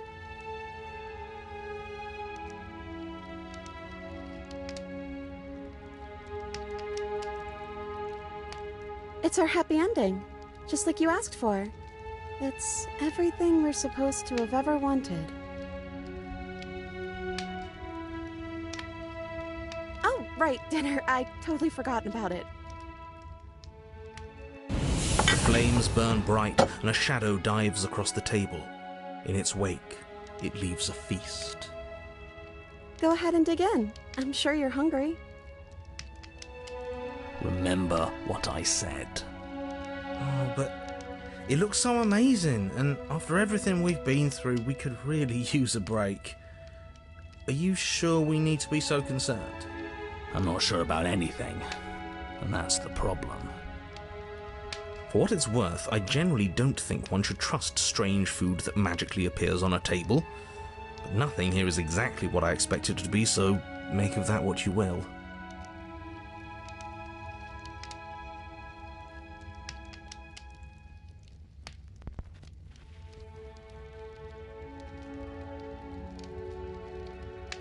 You begin to feast, and the princess follows suit, her soft smile never fading. The food is more exquisite than you ever could have imagined. You sample countless otherworldly dishes, sauces and bread and hearty stews whose tastes dance across your tongue. You tear at hunks of meat practically melting from the bone, juicy and tender and bursting with flavors you could scarcely begin to describe. Your cup fills itself again and again with a flowery nectar so sweet it tastes like glimmering jewels. This really is perfect, isn't it? It is the best meal you've ever had. But then it's over, and you're just as hungry as when you began. Wasn't that perfect? We should do it again. The shadow washes across the table, clearing and replating. The feast is once again laid before you. The food is good. Again. You tear into golden crispy flesh, dab at the slurry of aromatic sauces on your plate with thick-crusted bread, sip your goblet of sparkling gems. But you have done this already. And then it's over. And you're just as hungry as when you began. You're still hungry too, right? I know this wasn't as good as it was last time, but we just have to do it again. That's all. It'll be perfect if we just do it again. So the shadow sweeps over the table, clearing the old and laying out the new. And so you do it again. The meat is fine, the bread is fine. You sample the side dishes and they're fine too. You finish your goblet, the liquid within no longer glimmering on your palate, instead leaving your mouth coated in a tacky film. You put it down and it fills again. You do not drink more. So we had a mediocre meal. It's not a big deal. That's the trap. It wasn't mediocre at first. It's trending down. We're just getting a little sick of it. So what? We just have to try something new. I'm sure we won't be stuck eating the same meal forever. Regardless of quality, it's over again, and you're just as hungry as when you began. Again. No, something was wrong that time. But maybe I was just tasting it wrong. It looks just as good as it did the first time. It shouldn't taste like this. Again, the shadow replaces your feast. And again you eat. The meat is greasy. The bread is tough, its crust hurting your jaw as you chew. The grey vegetables are barely worth the effort of picking through. You don't even touch the goblet, its sickly sweet aroma utterly unappealing. I'm so tired of eating. At least you still have the memory of how good it was the first time, right? I'm so tired of this. As the words leave her mouth, one of the torches on the wall sputters and then goes out entirely. What just happened? Did I do something wrong? A light went out. Maybe a coincidence, but maybe not. As if in response to the dousing of their brother, the other 3 torches blaze brighter, their flames licking at the walls. Their shadows deepen, dancing angrily across the stone.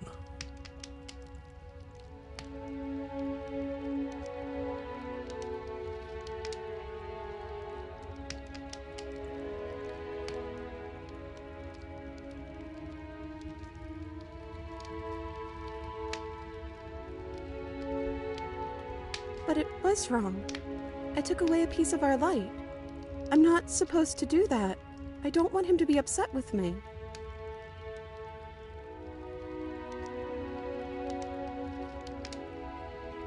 He's the voice that whispers sweet nothings in my ear. I think he made this place for us. It all makes sense now. It's him, isn't it? He's making all of this happen. He's the one who's trapped us here. Who? The lovesick one, the one from last time. He's not gone. He's just with her now. He's the shadow.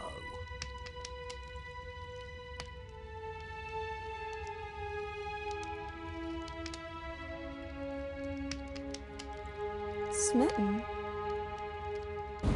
torches flare and the shadow grows for a moment, but you don't receive a response. No, I saw him smile. That's him. Regardless, it would seem that he, if there is a he, isn't something you can talk to.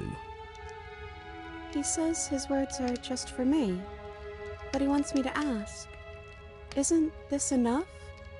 Isn't this what you wanted him to do? He says he's tired, and I don't think he'll answer anything else you have to say.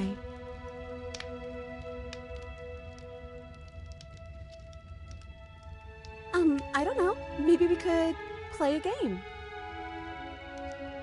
Yeah, that's exactly what we should do. The flames roar and the shadow comes dancing across the table. It leaves behind an intricate game, its pieces elegant and beautiful and enticing, its simple rules already apparent, even with little explanation. We can probably work together to figure this out as we go. That sounds like a lot of fun, right? Yet another waste of time. Why all the distractions? What are we being distracted from? That's the real game. And I feel like I'm 2 steps behind.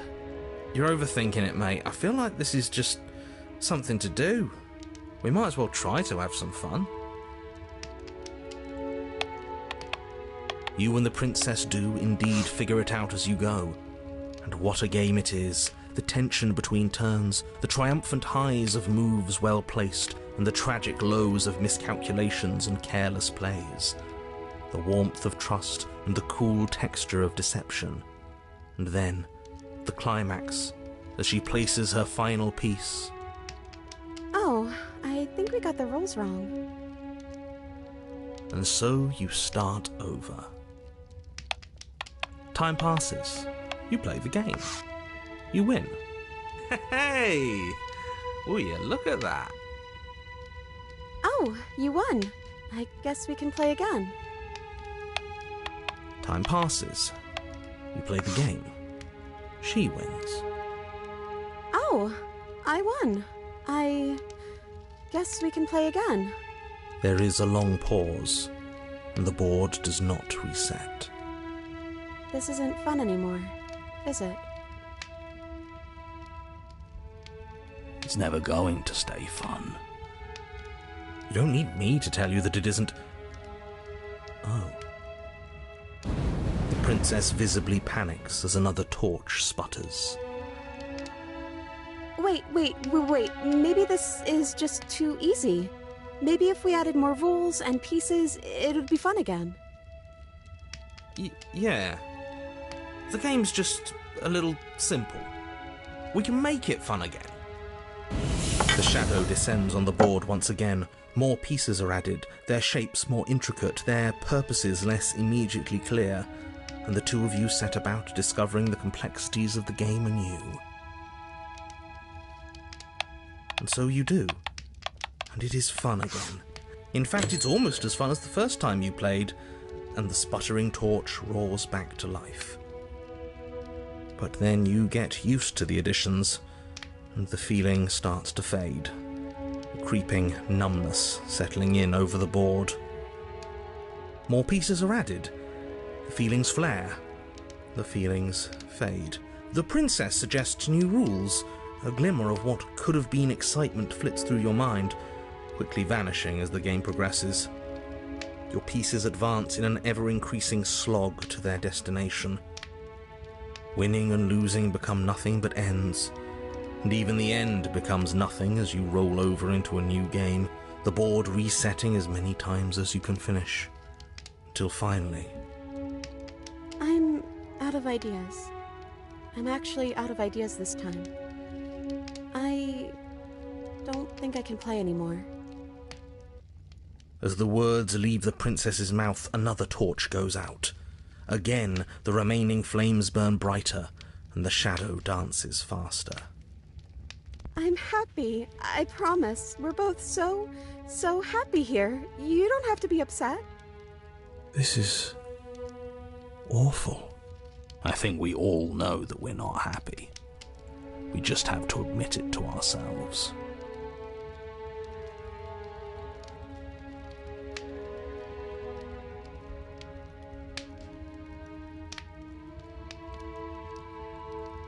The princess starts to hyperventilate, her quick breaths punctuating the uncomfortable silence between you. Yes! Why wouldn't I be? Let's not talk about it.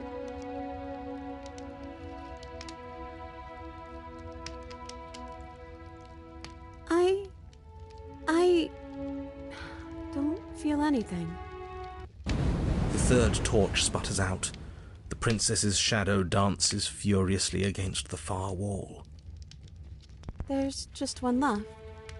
What's going to happen when it goes out?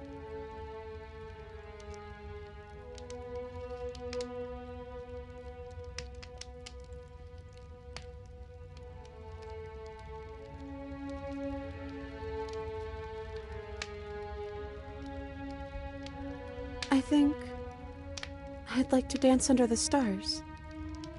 That sounds lovely. But there aren't any stars here.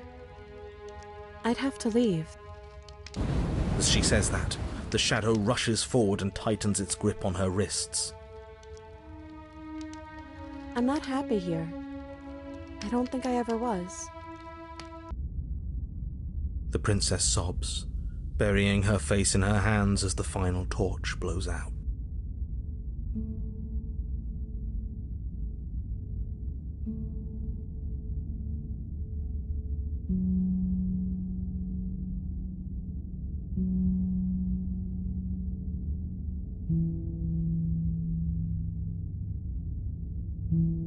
She raises her head, mascara trailing down her cheeks. Your fault. We were all just trying to make things work here. It just didn't happen that way. I don't think this is the sort of thing anybody needs to apologize for. Even if we both feel empty. Even if an important part of us is gone. The princess's eyes dart to the floor. Well, we can't sit here forever. That part of us is over. The princess pushes herself from her chair, and you instinctively do the same, waiting by the top of the stairs as she quietly crosses the room. Do you still care about me?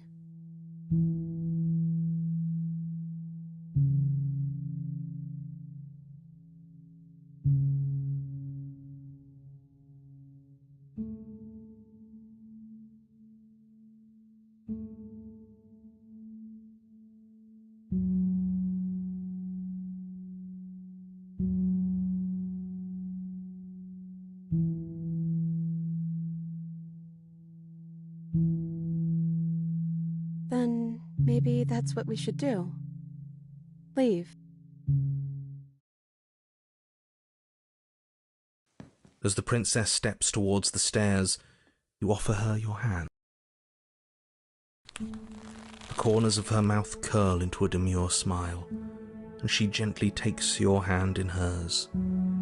She's cold, a little clammy, but her skin against yours is the most real thing you have ever felt. You're offering surprisingly little resistance. If we leave the cabin, doesn't that end the world? It does if he's telling the truth. Yes, well, I've seen my fairy tale ending, and I think there might be worse things than the end of the world. It really was just all meaningless blather then, wasn't it? Think what you will. I'm done fighting. You and the princess don't exchange words as you descend the stairs to the cabin's entrance. And then the two of you step out into the world. I think this is the end of me, even if it's not the end of you. I hope this was worth it. Genuinely, I do. He's really gone, isn't he? Yeah. There's an itching in the back of my head that feels like it's finally been scratched. No more shadowy figures yanking at our strings. No more strings. I guess we're free. The stars are so beautiful.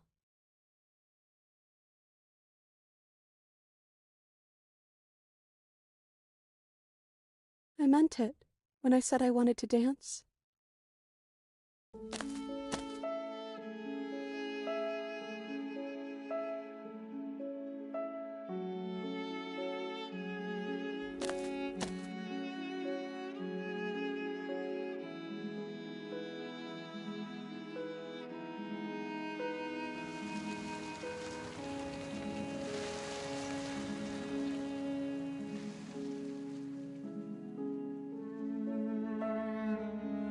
Thank you for taking me here. This is nice, even if it's a little cold outside.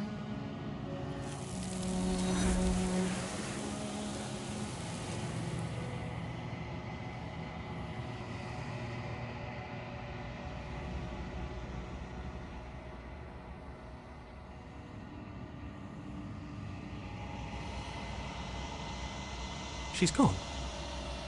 Where did she go? Should we try and find her? And is that a mirror? Why is it here?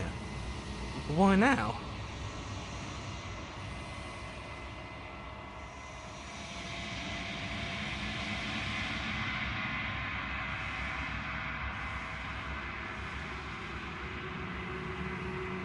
But it feels so bad, like looking into it right now is going to be the end of everything.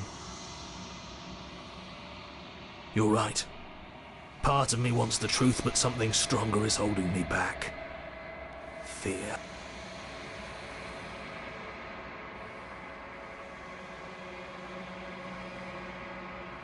Okay. If you say so, we'll trust you. Feels too good to be true.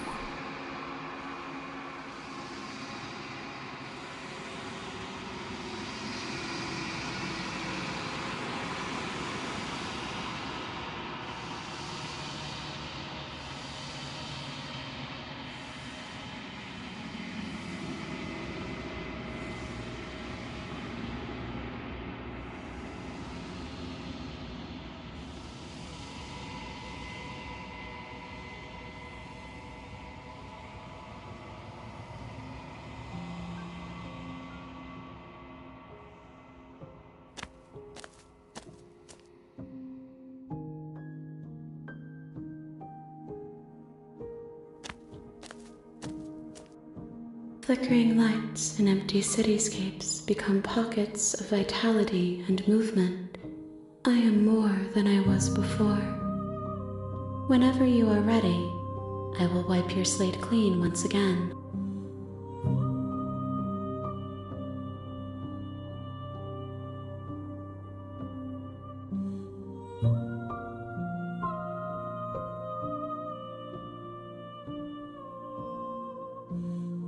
With every gift you bring me, I excavate the alleys of what I am meant to be, and every exploration yields new and complicated truths.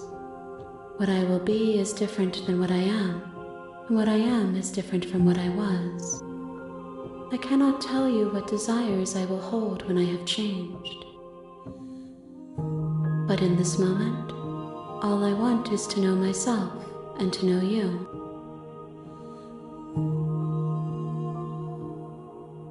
I'm sorry. Words are difficult for me. They never fully weave what I wish to say. If you do not like my answers, then you need not ask me questions. The vessels you choose to bring me carry far more meaning than anything words could say in the spaces between. Is a child the same as an infant? I am an unbroken pattern, but every vessel gives fresh perspectives and carves new avenues of expression. I am different, but I am the same.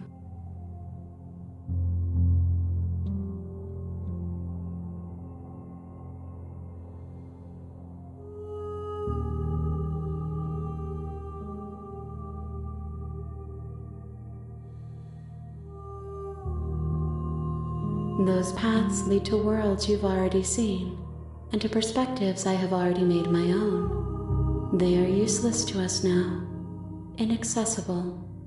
The only paths of value are those that are yet untread.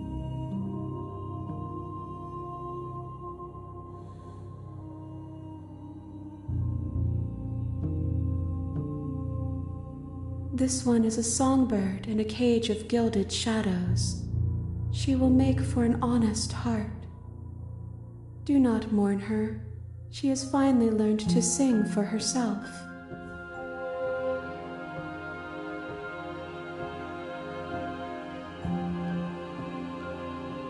Why wouldn't I be kind to you? You are the only thing I know that isn't me. Eyes close in reflection. Perspectives meld together, and the breadth of my experience stretches to new corners. There are contradictions, conflicts in my nature, and there are familiarities that bind everything together. It feels correct. This is what I need to be. This is the only path forward.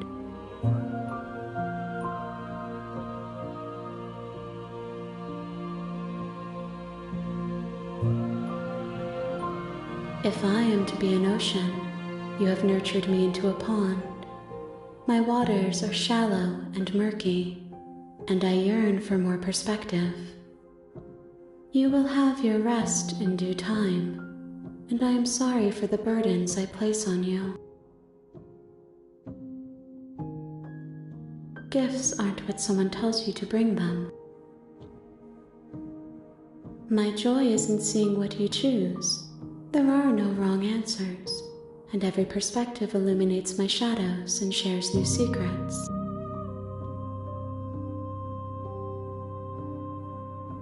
My preference is for you to show me what you would like me to see.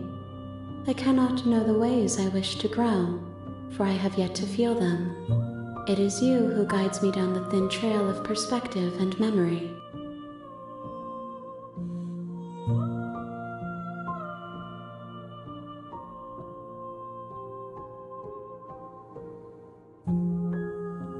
The vessels are shaped by memories of you, but their impulses are drawn to the edge of the long quiet. To them you are a gate to something more, and any hurt you've caused them is understood as a fair price for freedom. But they are only thoughts and perspectives. They are not me. The wounds they've suffered carve texture around my heart. Without them, I would be as I was before. I would be alone and without sensation. I could not feel the joy of having you by my side, for I would not know your absence.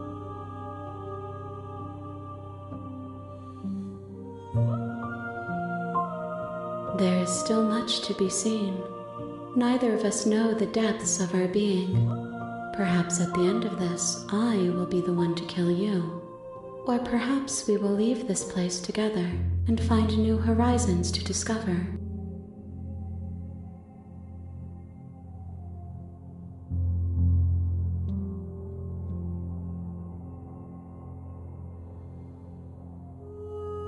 I will long for your return, but it will give me time to reflect on what I am.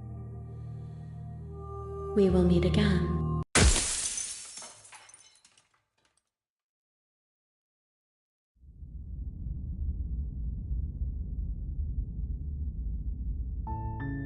You're on a path in the woods, and at